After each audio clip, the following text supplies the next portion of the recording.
Um, Hello, everybody. It's Jack Toma here again with DeAndre Patrick, What's up? and we're here to do our ranking of the 2019 comic book movies. Sorry that we didn't do the 2018 ones, but we just couldn't find a time to get together, and by the time we did, it was really too late to really be ranking the movies of last year.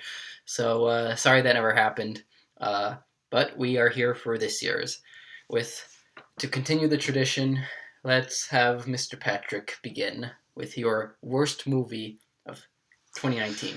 Well, the worst movie of 2019 was a hard choice for me because there were two that I did not enjoy. But my worst one, I went with Dark Phoenix. Oh, I'm surprised because the other one you have a very, very deep hatred for. Yes. Which I don't fully understand. Oh, we'll get to it. Okay, so Dark Phoenix is also my least favorite of the year. This is just a mess of a film. Yeah, it was honestly it didn't have that many enjoyable moments. Yeah, at all. Like It's like, oh, The Last Stand, people didn't like it. So let's not only bring the screenwriter back from that movie, but let's make him the director. And let's also do the story pretty much. The only reason I was kind of excited for this when they teased Dark Phoenix and Apocalypse is because I was under the assumption Bryan Singer was going to do this, and he didn't. And even before all that stuff happened, where all the allegations about him came out, I kind of assumed he wasn't going to be doing it anyways. So I feel like that's one of the key reasons that this movie failed spectacularly. I don't think Simon Kinberg is talented enough on his own to make a good X-Men movie. Because, the only ones he's worked on that I think have been good also had Bryan Singer on them. It's just a mess. Like, I kind of like that, like, more of the characters are getting attention now that Wolverine's not the main character anymore. But the story just doesn't flow well. I don't really get attached to any of the characters. There's some good performances, and I like seeing James McAvoy and Michael Fassbender again. I think they do a good job, despite them not given many great things to work with. The action can be good occasionally, but it's way too small in scale. Yeah. This feels like a pretty, especially compared to the last two movies, which were like really big. Even Last Stand felt like a big event X-Men movie. This just felt like then we're gonna end with a fart, a sad, sad fart of a movie. Yeah. Like, do you have anything you liked about this movie? No, and usually I can at least say, aesthetically it looks cool, but like they had great costumes at the end of Apocalypse, so they didn't wear them. Yeah, you literally didn't even have to make new costumes. You just bring back the ones from the old. They wasted Quicksilver, who had the coolest scenes of the last two X-Men movies. Yeah, we're just gonna have him get Professor X. Yeah. Surprisingly, Professor X did not get Professor X in this movie. I think they just hear people complain about Professor X being written like out of the stories, but now they just do it to Quicksilver. The only thing I liked was some of the performances, and I thought some things that were from The Last Stand were done a bit better in this. Like the whole thing is questioning Professor X, his moral standpoint, because basically in The Last Stand it's just. Hey, Wolverine says, "Hey, this is wrong. You shouldn't be doing this." I don't have to justify myself to you, and then he dies. The end. That's all that we get of Professor X's morals, questioning his moral ground. Yeah, but even then, this kind of came out of nowhere because they weren't doing the last two movies. So it's been 10 years. Some development is supposed to have happened. Yeah, but all that stuff happens off screen. That's another thing that happens with these X-Men movies is they do that 10-year gap. It's not necessary. It's not necessary at all. I can kind of see it being necessary in Days of Future Past because the whole Nixon and 70s and Vietnam play a part in the story. Yeah. Maybe you could argue Apocalypse because the whole superpowers thing also played a part, but literally nothing even gave me the feeling that this was the 90s. Like there was nothing 90s feeling about this. Like the other movies, I felt like I was in that decade that it was supposed to take place. There was no 90s music playing. We didn't, they had, a fictional president, while all the other three movies, show that the president of that era was around. So we didn't have, Bush as the president when we had Kennedy, Nixon, and Reagan in the previous movies. What was the point of having this in the 90s? Nothing. They don't even like put like some makeup on Fassbender or McAvoy to make them look older. Like so that they just aged fantastically for what 30 years, and then they just aged very poorly in the next 10. Is that it? I guess so. But yeah, okay. Okay. Moving on. Do you want to do your next one? Or well, I'm pretty sure it's going to be the same one. Captain Marvel. Ah, you hate this movie so much. The worst Marvel Studios movie I've ever seen in my life. I disagree with this. I think I actually thought this movie was fine. I hate everything about Captain Marvel. Not just the movie, but the character. The only thing I like about this movie... You hate the character in the movie. You don't hate the character in the comics. No, right? I like the comics version, but this character in this movie is so unlikable and not charming in any way. The only thing that I somewhat liked about the movie, a little bit, just a little bit, were the Skrulls until the plot twist at the end. What, you didn't like the plot twist? No, I thought about it more, and I was like, you know what? I thought it was an interesting direction to go. Okay, look. And they can still make them the villains, because, just because these Skrulls are not evil doesn't mean there's, like, just like humanity, we have good people and bad people. There's obviously going to be, this is a whole species, there's going to be good and bad Skrulls. So they can still make them the villains. Will they do that, though? They can. They can. I didn't even like Nick Fury really either. You didn't like Nick Fury? Okay. No, and I usually really like. I thought he did it. I thought he was like one of the best parts of this. Here's the thing. De-aging is fantastic. Yeah, you have to admit. Yeah, that was good. But like, I usually like Nick Fury. He's one of my favorite characters in the MCU. But this, he just seems so not Nick Fury. Like, and I know this takes place in the '90s. It's before. So this did better than Dark Phoenix, though. It felt like the '90s. Yeah, they actually embraced the decade. Yeah, instead of just it's the '90s, but that's it. I thought it was fine. Nothing really blew me away, but nothing. I don't hate anything like you do so intensely. I don't think I'm going to rewatch this a ton, but I will never rewatch this movie unless I want to. Do you even own it? No. This was look. I've been collecting every comic book movie that has come out recently.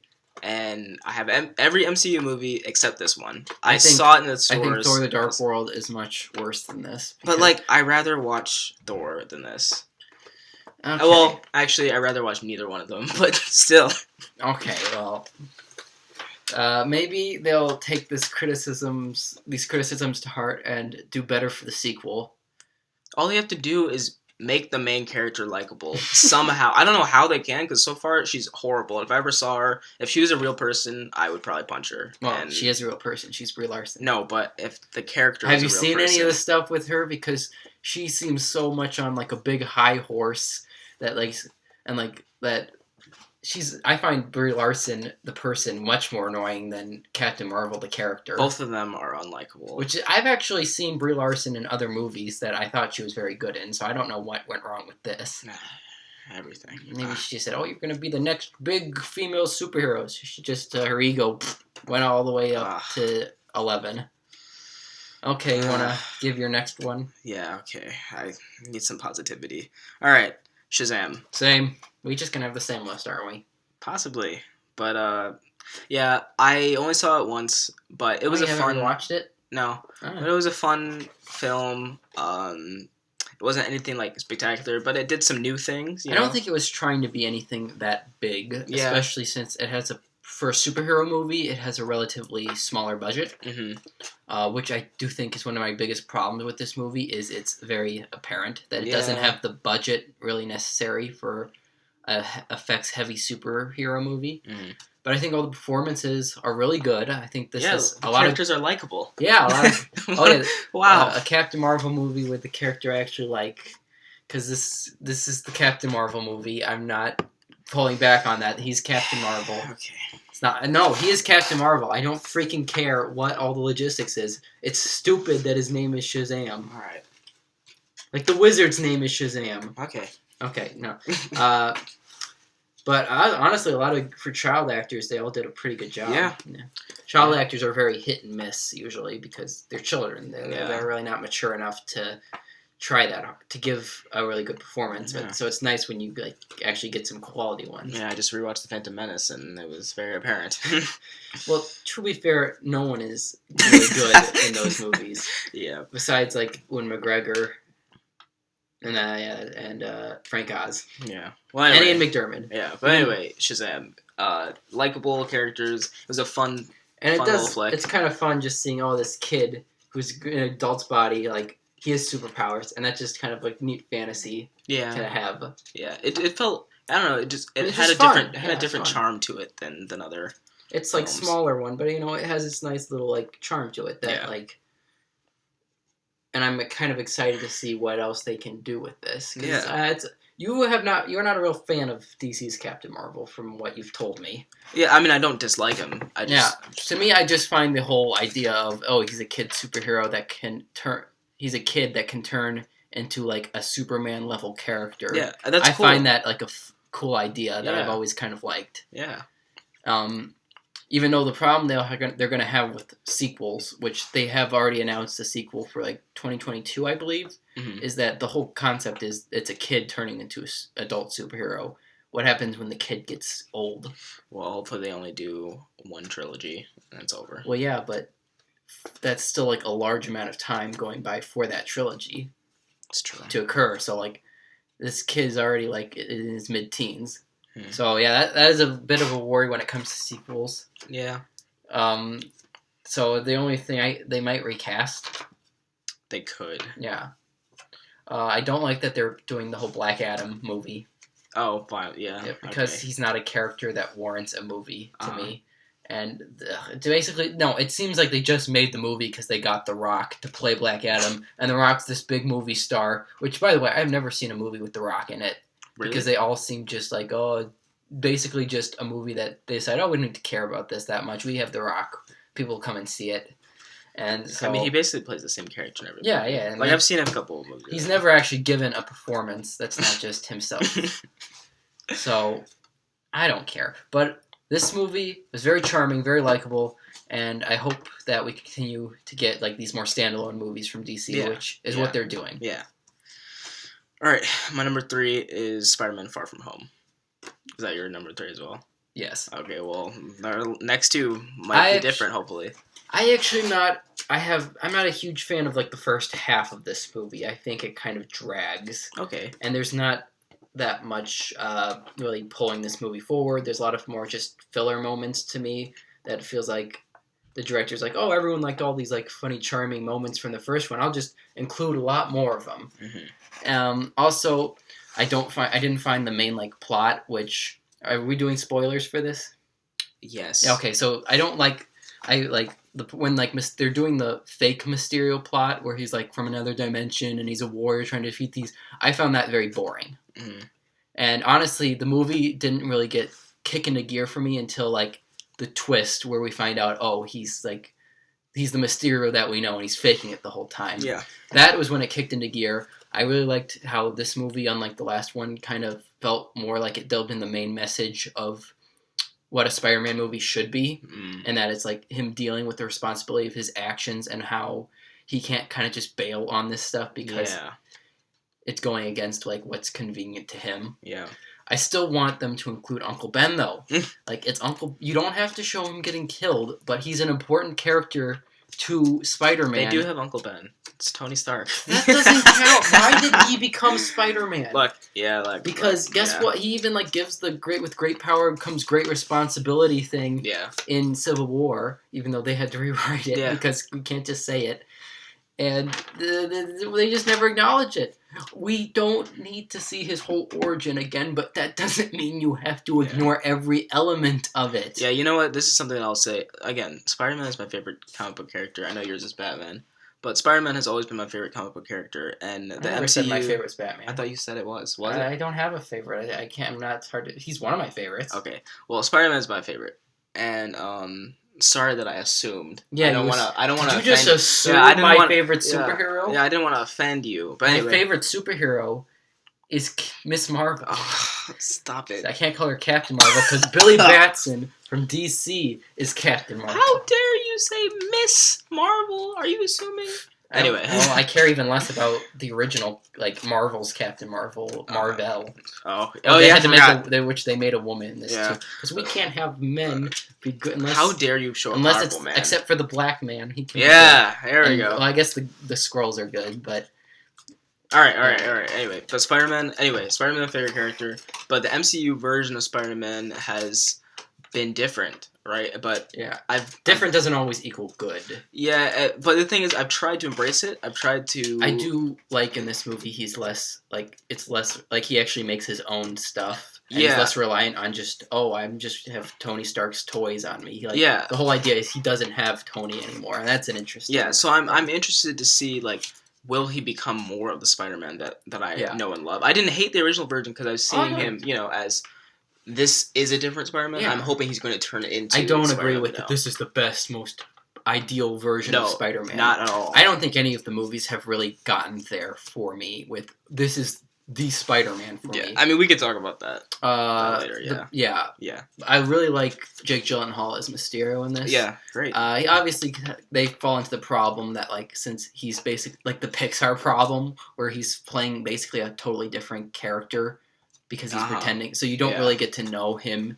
Yeah. Until like the second half of the movie, but it still works for me. Yeah. I liked all the characters and the relationships between them. I thought the movie still has the usual like Marvel humor, which doesn't always hit, but usually I think is solid. Mm-hmm. And would you say this is better than Homecoming? Because despite my problems with Homecoming, I still really liked Homecoming. I don't know. I'd have to. As what? As a Marvel movie, as a movie in general, or as a Spider-Man movie? Okay, yeah, I can never just ask you what you always say. Because even when we do these lists, is this my favorite movies? These are the best movies. Yeah, I mean, but pick one. I don't give a crap. I'm gonna go with Homecoming because it feels more like a Spider-Man scale movie, like just because it's really. This one felt like bigger. Well, I guess you know what I'm saying. Just because it's in Europe. Okay, just because it's. Okay, I felt this felt bigger in scale than Homecoming. That's what I meant.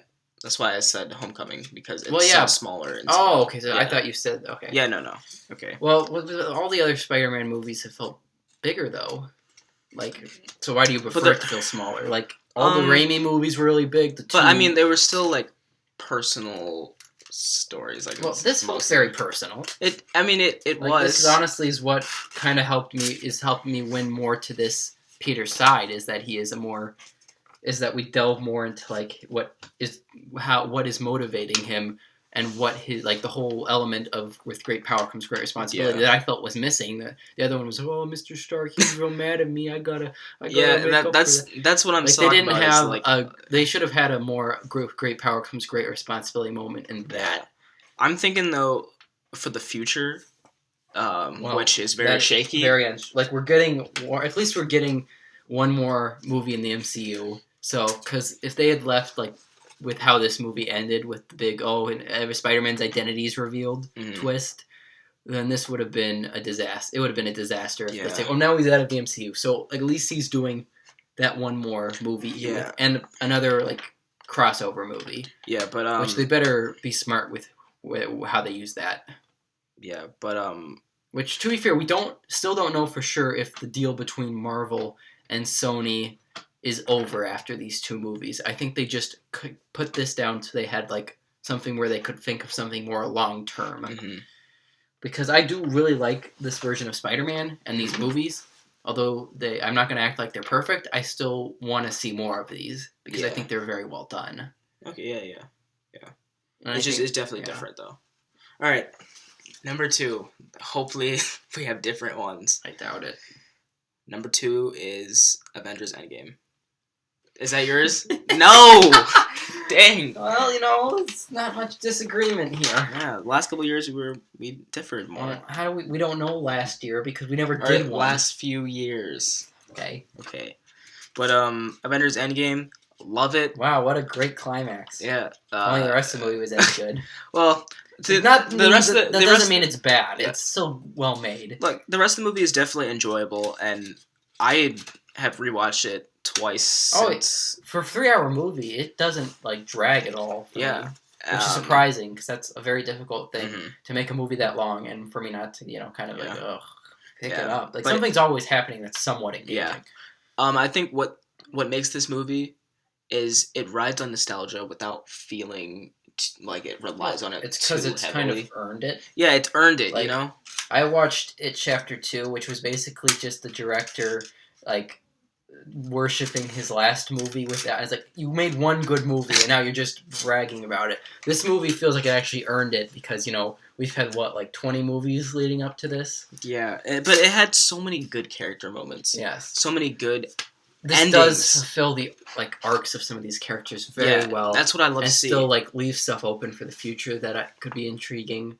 The climax is what I've been dreaming of from the MCU since this universe kept building after the Avengers, and I'm so glad. Literally, when the Avengers Assembled moment happened, I felt like I was gonna have a stroke and a heart attack simultaneously. Because that was literally probably literally the best, one of the top. No, literally my favorite MCU moment of all time was the Avengers Assemble moment. So therefore, I always have to I think the time travel stuff is interesting and fun. I think the main thing is that there's not really, until Thanos, the new Thanos shows up, there's not really a threat to drive the plot forward. So it feels like maybe there's nothing really there's not a ton of tension for a huge chunk of the movie because the main threat gets killed in the opening sequence. And he doesn't come back until halfway through the movie. But I mean, there's no opposition, but there's still some stuff on the line. Yeah.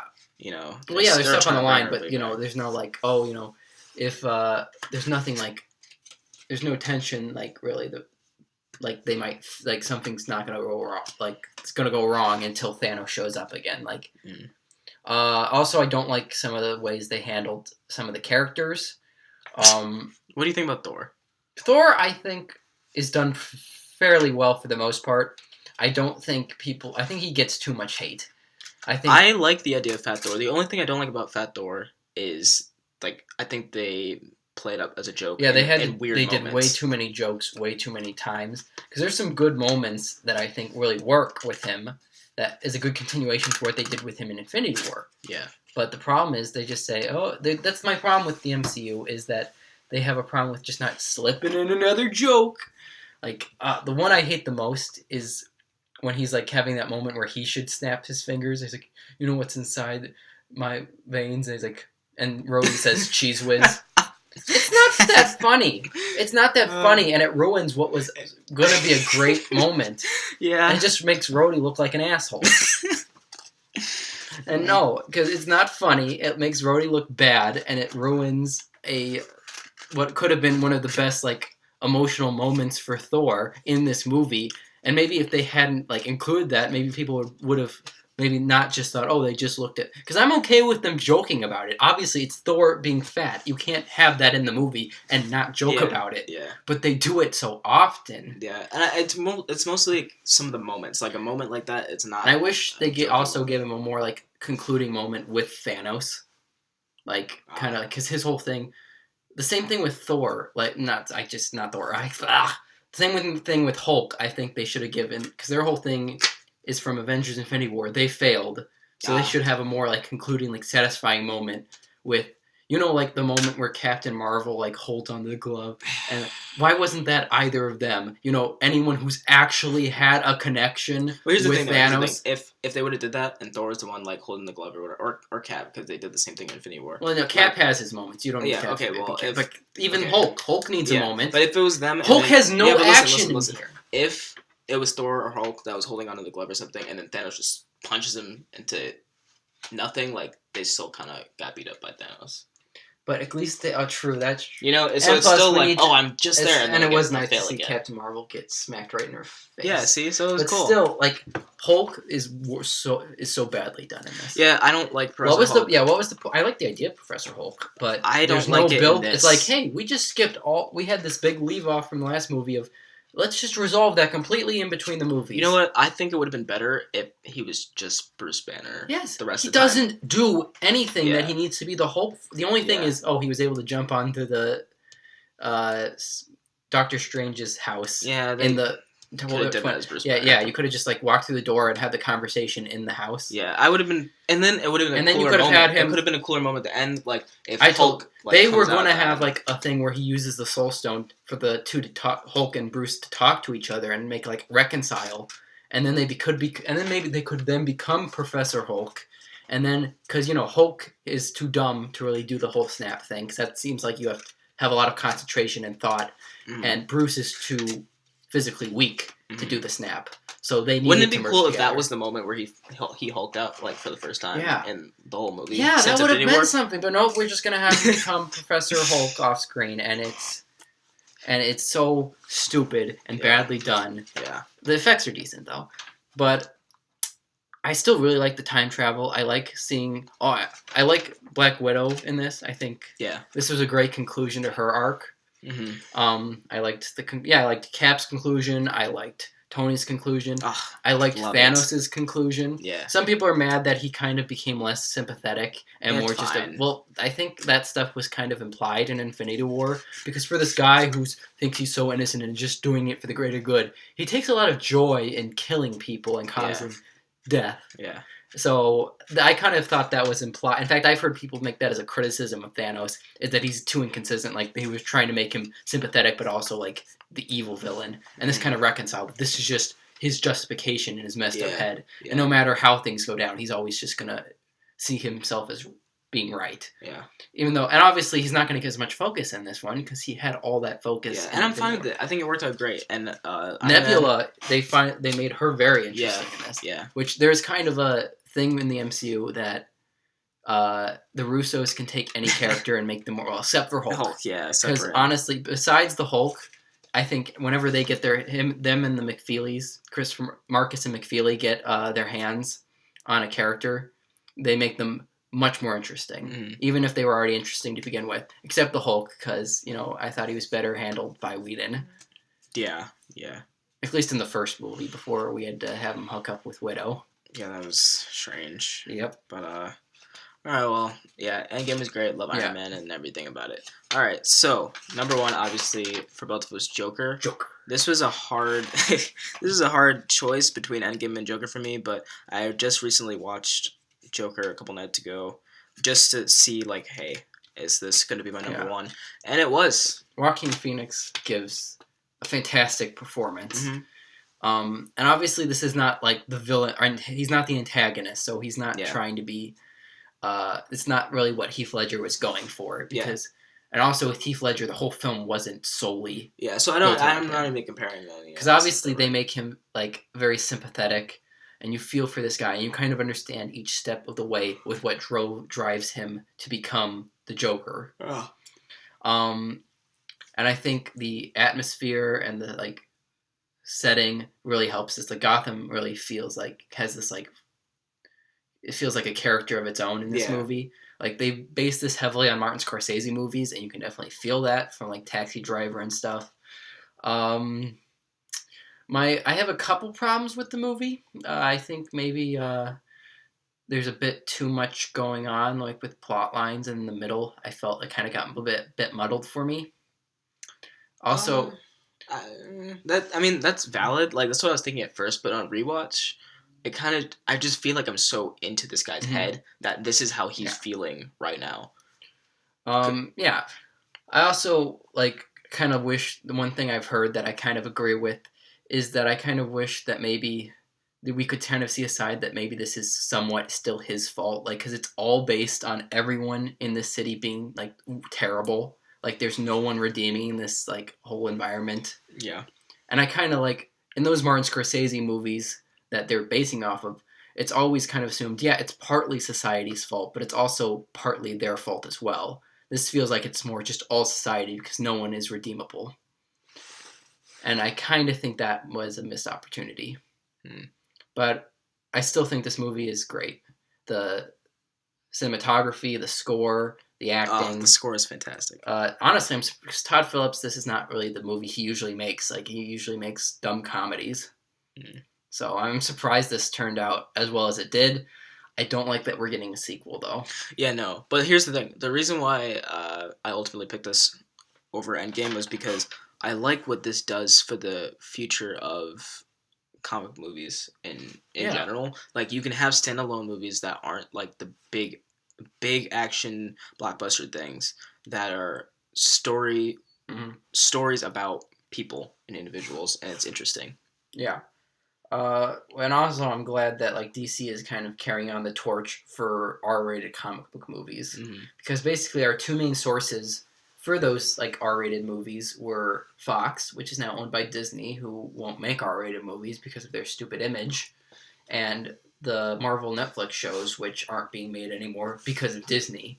Mm-hmm. And Disney won't make R-rated content on Disney Plus because of their image. Mm-hmm. So now I'm kind of happy that we're gonna keep getting like R-rated comic book movies, because I think there's a place for more adult-oriented comic book movies that I'm. Yeah.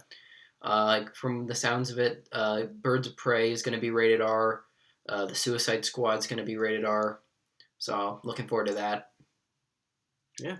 But really, I said this was a solid year for comic book movies. Yeah. It wasn't the best year by any means. I thought like, say, 2014 or last year or 2017, those were like around the board just a ton of great comic book movies. Mm-hmm. This one was a bit more mixed. I don't think there's only really a couple that I thought were great.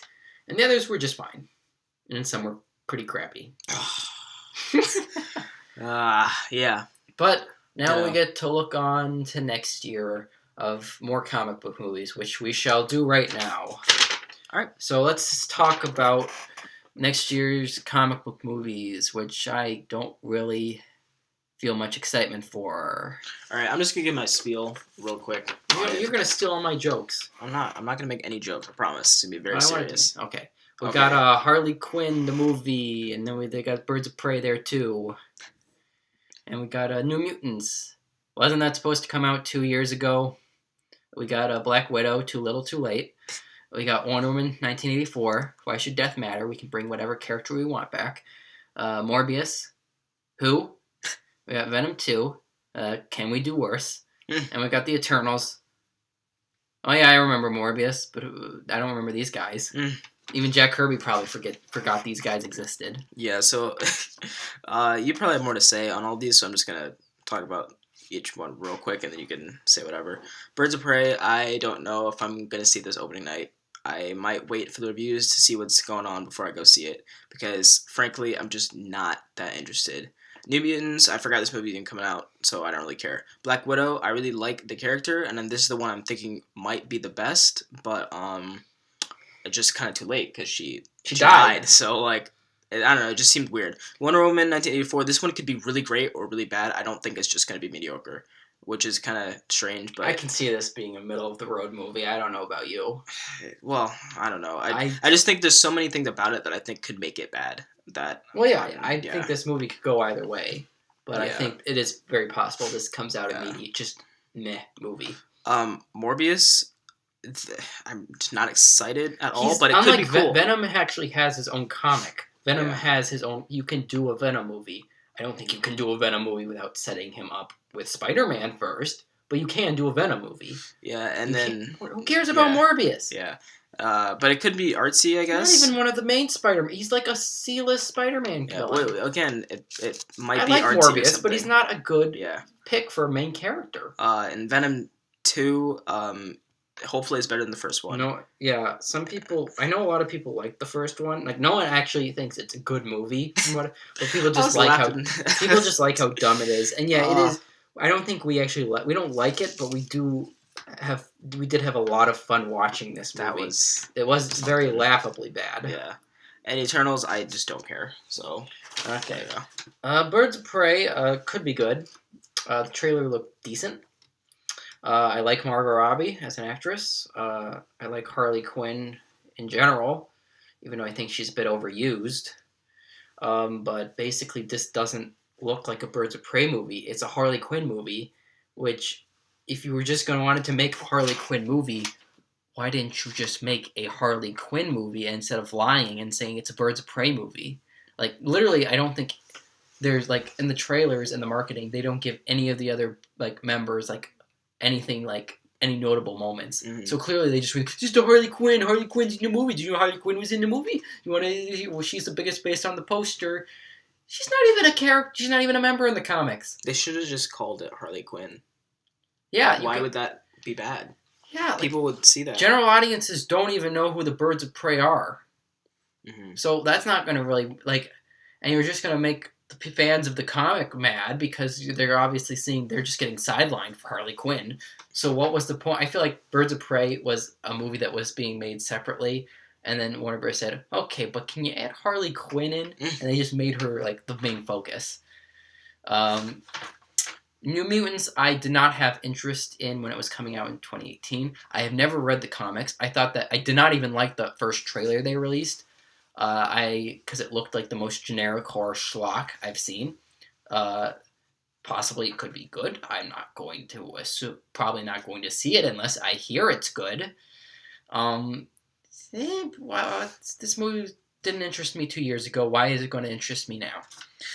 Black Widow. I actually am excited for this movie. I really like the trailer. I kind of like that I've loved her arc throughout the MCU. And although, yeah, it's kind of dumb that if they wanted to make a movie, Black Widow movie, between Civil War and Infinity War, they should have released it between Civil War and Infinity War. But I'm still open to see, because I think the character is intriguing. I think the trailer looked very exciting, and I'm interested to see if they can pull this off. And at least the thing that's exciting me the most is that it feels very Winter Soldier-esque, which I love Winter Soldier, and I love the feel, like the spy thriller feel of that movie. So I hope we get more of that. Wonder Woman 1984. I really like the first one for the most part. I like that they're kind of doing it like another section of history. I love Gal Gadot as this character. Why did they have to bring Chris Pine back? I like Chris Pine, and I like him in Wonder Woman, but why did you kill him off if you wanted to bring him back? And this is something that just bothers me that movies are doing now, where a director does like a first movie that does really well, and they killed off a character that like was a big part of why people like that movie, and they said, "Oh crap! Now I have to make a sequel." So instead of just working hard to make the characters you kept alive intriguing, we have to find some convoluted way to bring that character back. They did it in Kingsman, and it was very badly done in that sequel. I hated how they did that in Kingsman 2. From where I'm hearing rumors, they're doing it with Michael B. Jordan as Killmonger in Black Panther 2. Which, really? If you're going to kill off a character, keep it dead. Like, what is this? They better not bring back any of the Endgame deaths. No, hopefully not. Because then there's no way they can do it without feeling well, they can always have Steve Rogers like show up as like the old man version. But I don't want him back as, I'm young Captain America. Yeah. Like, you have characters we like now. You don't need to bring every character back. I just hope that Chris Pine coming back isn't like a permanent thing. Like maybe like by the end she has to like make a decision, and like she kind of has to let him go. Especially since I know no one cares about Justice League, but he's still dead when that movie happens. Like, and like the 80s is not enough time. Like, he'd probably just be an old man if like say he just lived throughout. So, trailer looked nice though. So, it could be really good. Could be meh. And Morbius, I don't care about. Jared Leto is a good actor. I didn't hate his Joker like a lot of people did. It didn't have enough screen time really to give me a big impression though, and it's definitely not one of the best Jokers by any means. But I think he could give a really good performance in this. I just don't think this character really warrants a movie. Venom 2 is a character that I think is I really like Venom. I did not like the first movie at all, even though I did have a lot of fun with how bad it was. I hope that they have different people like writing and directing, that it could turn out better and less like a giant crap fest. And maybe Tom Hardy can remember that he's a good actor. Yeah, some people said, I didn't like, the movie was pretty messy, but at least I thought Tom Hardy sucked in Venom. Like, he gave such a cartoony performance. Like, I gotta talk about it. Yeah, he gets a weird voice, a bit too corny. I didn't really care about any of the characters from the first one. So this is fighting an uphill battle. Kind of like what the Suicide Squad sequel was until James Gunn took over. Because now I'm really excited for that. And Eternals, I don't know a thing about, so why should I care? At least Morbius, I actually know who that freaking is. The Eternals just seem like the discount versions of the New Gods from DC, and I like the New Gods a lot, but I know diddly squat about these morons.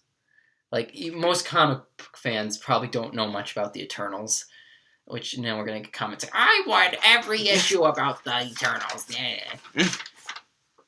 But maybe we could get a great year of comic book movies. Maybe all these movies will be fantastic.